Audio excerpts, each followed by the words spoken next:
welcome to the Orion Bowl 2025 season. Oh, hello and welcome to the Orion Bowl NFL Fantasy Finals. I can't believe it's come round already. This season has gone by in a whirlwind. Congratulations to all involved, everybody in the league. You honestly, it's been another fantastically competitive season. And I think that's largely due to the linear draft. I do think that's really helped a lot. But let's get on with how the playoffs have unfolded and what we can look forward to in the finals. So the Void Bowl. Let's start off with the meaningless Void Bowl between myself and the coaches' bums. Well, week one was dominated by said coaches' bums, taking a 37.5 point lead in the aggregate 2-week Void Bowl spectacular for 5th overall pick. Now, the Minnesota Vikings managed to tank, even with a score of 117. They managed to secure their opportunity to play for 1st overall pick and in the 2026 draft, rather, and also try and avoid the toilet bowl because that is the key to the toilet bowl. The Gorillas also did a perfect tank. Oh, it's a good tank. My God, 71 points. Oh, it's a nice tank. It's a good tank. Also securing their spot to play off for 1st overall pick in the 2026 draft and to avoid the toilet bowl. The team in No Namath put up an absolutely solid score. Honestly, like 126 odd, that's usually more than enough to take the win. Unfortunately, you were playing the Harlots, who are just a legendary franchise at this point. They're a 3-time Orion Bowl winner. They have 3 rings, and they're now getting the opportunity to play for their 4th because it was Kittle who came through for them in the end to kill the game off, securing another final for the Harlots. Is there anyone that can stop this historic franchise?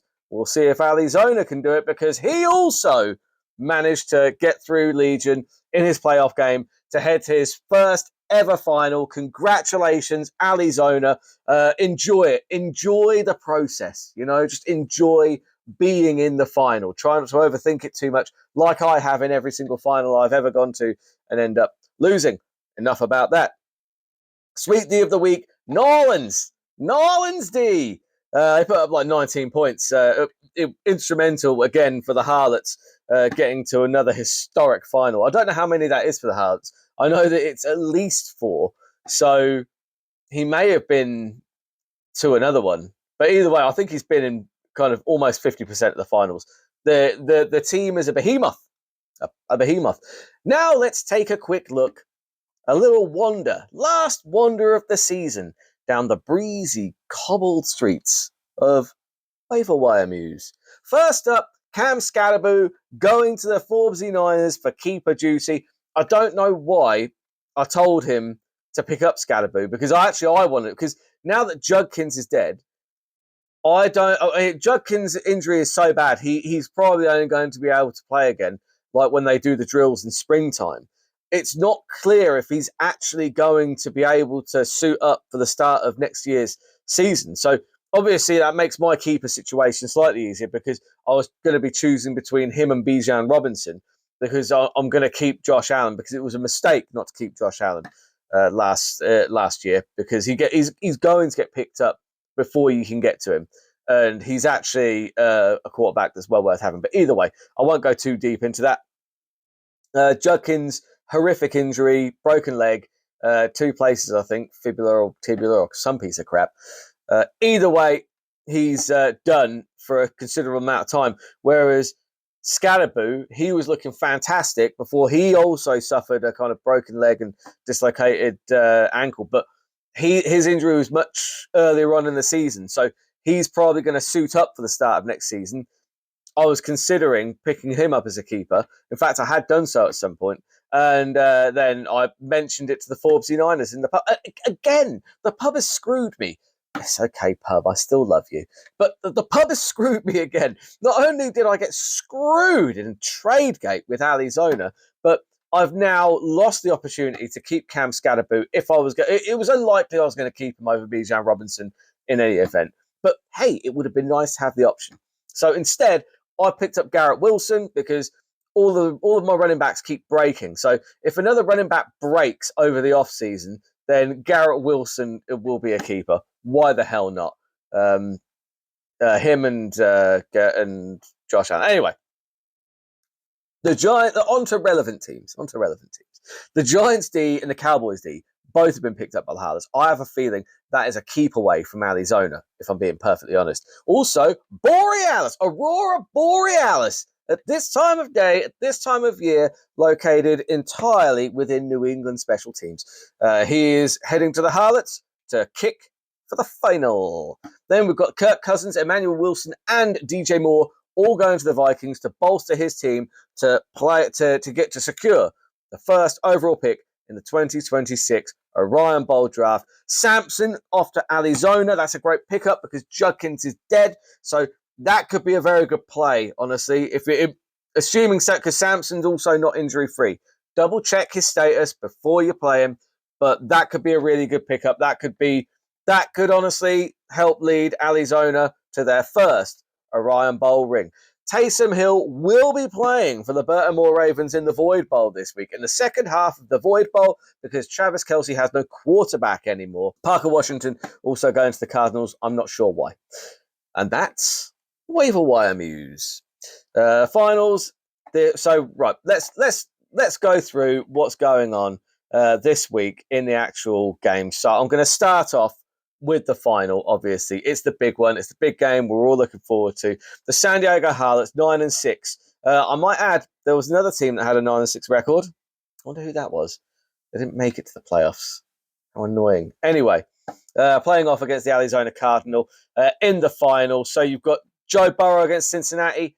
That's against Arizona, rather. That's probably a decent play. Arizona haven't been brilliant in the secondary. Stafford against Atlanta.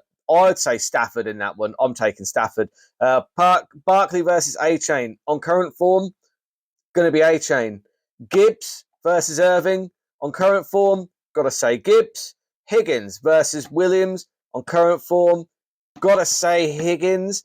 Smith-Njigba against Nakua. On current form, going to have to say Puka Nakua because, obviously, Devontae Adams is out. Kittle versus Andrews. If Kittle suits up, current form, Kittle. But Kittle's carrying an injury, so it could be Mark Andrews, bit of a toss-up. Kyrie Williams versus Christian Rodriguez. Current form, got to go with Kyrie Williams. Aurora Borealis, kicking against the Jets. Current form against Little. Current form, going to go with Little for the Jags. Plus, they've got a half-decent game. Cowboys D against Washington, against the number one D in the league. On balance, you have to go with the Seahawks D in that one. Oh, wow. Actually, I think on balance, that means I'm giving it to Arizona. Arizona's going to be the new champ.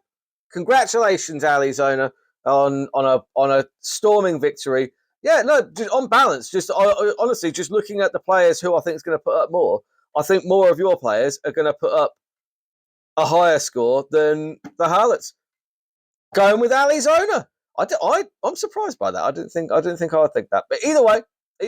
So then you've got the playoff for, what is it? It's the playoff for 7th overall pick. Loser gets 8th pick.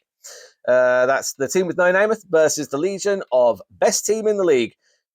Drake May against the New York Jets. That's probably going to be a decent score, to be fair. Prescott against Washington. That's also going to be a decent score.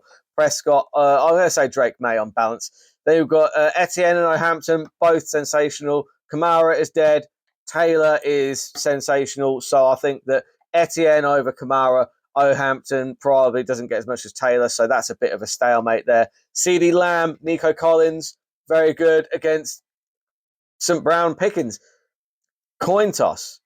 O'Gadson versus Spanning. Coin toss. Gene T versus Harrison. Gene T all the way. Gene T is actually coming to some form. Good keeper there. God, who the hell would let him go?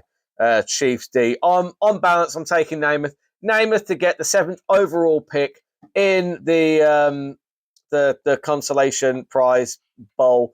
And then you have Ravens versus the Bums in the Void Bowl, the 2-week aggregate. I've got to beat I've got a win by 37.5 points this week. So it's actually looking really, really unlikely.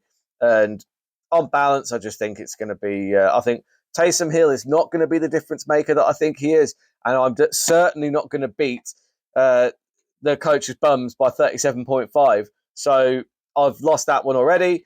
And so that means that the bums will get the 5th overall pick and I will get the 6th overall pick, which is just awful. What an awful season for Baltimore Ravens, stuck in obscurity. Dak versus the Niners, the playoff for 3rd overall pick and the loser getting 4th pick. This is an interesting one. This 3rd pick is actually really good, if I'm being honest. And yeah, so Minnesota Vikings, no, Forbes Niners. The Forbes Niners versus Baby Got Dak. You've got Jalen Hurts, Derrick Henry, Javonte Williams for the Niners. They're the danger guys, really. Olave's hit and miss, but I like Olave. He's got a great name to say. Goddard's been fantastic. Forbes Niners have a decent team there. Even when they're tanking, they put up 120 odd. It's remarkable, honestly. Then you've got Trevor Lawrence. James Cook is actually really, really good. I mean, the problem with James Cook is it's either going to be Josh Allen putting up a monster score or James Cook putting up a monster score. So if you had both of those things, then you'd be good. But the problem is if it's one or the other, it's very hit and miss. He might put up 14. He might put up 5. You just don't know. Harvey, not a huge fan of. Jefferson, great. Jamar Chase, great. Bowers, great. On balance, I think Forbes Niners are probably going to get this one. I just feel like they have more reliable players than Dak. Dak is very much the epitome of boom or bust. And I appreciate that. I do like it. Dak is a boom or bust kind of guy. He's a gunslinger. He puts it all out there. Dak is either going to go for 140 or 65. And I think it's going to be closer to the bottom end. I'm taking the Forbes Niners in that one. And then finally, you have the Toilet Bowl. The Toilet Bowl playing for 1st overall pick, and the winner gets 1st overall pick and avoids the Toilet Bowl trophy. The loser gets 2nd overall pick and has to have the moniker of the Toilet Bowl champion for the entirety of the 2026 season. Let's have a quick look. So you've got Kirk Cousins, could be playing and play. I think Lamar Jackson will play. If Lamar Jackson plays, I think that the Minnesota Vikings have to play Lamar Jackson. Josh Jacobs, questionable. I see that the Vikings have picked up his backup. That's very smart. I like that. That's a smart football move. And you've got to respect it. You've got to respect it. Chase Brown, Juwan Jennings. I like Juwan Jennings just because he was trolling that Indianapolis fan when he went up and went to give her the ball and just went, psych! Honestly, look it up. It's hilarious.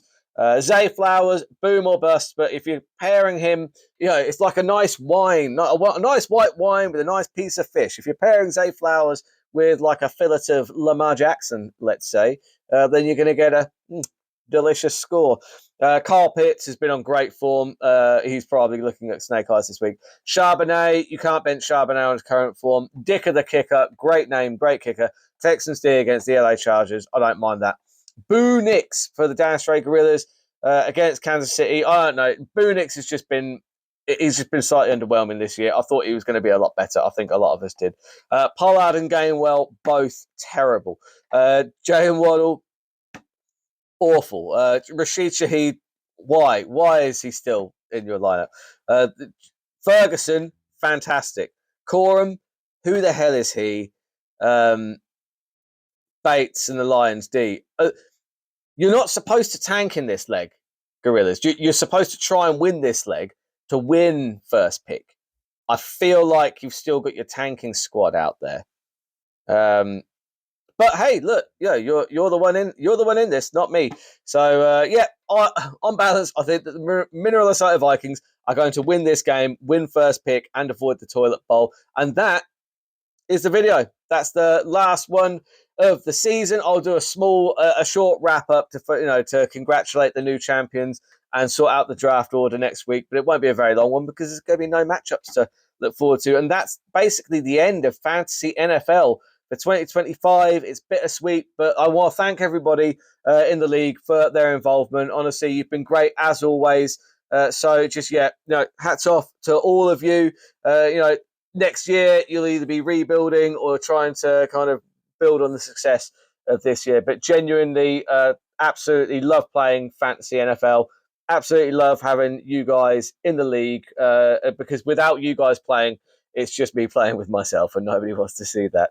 So if I've picked you to win, prove me right, and if I picked you to lose, prove me wrong, and I will see you hopefully in the winner's circle next week. Take care.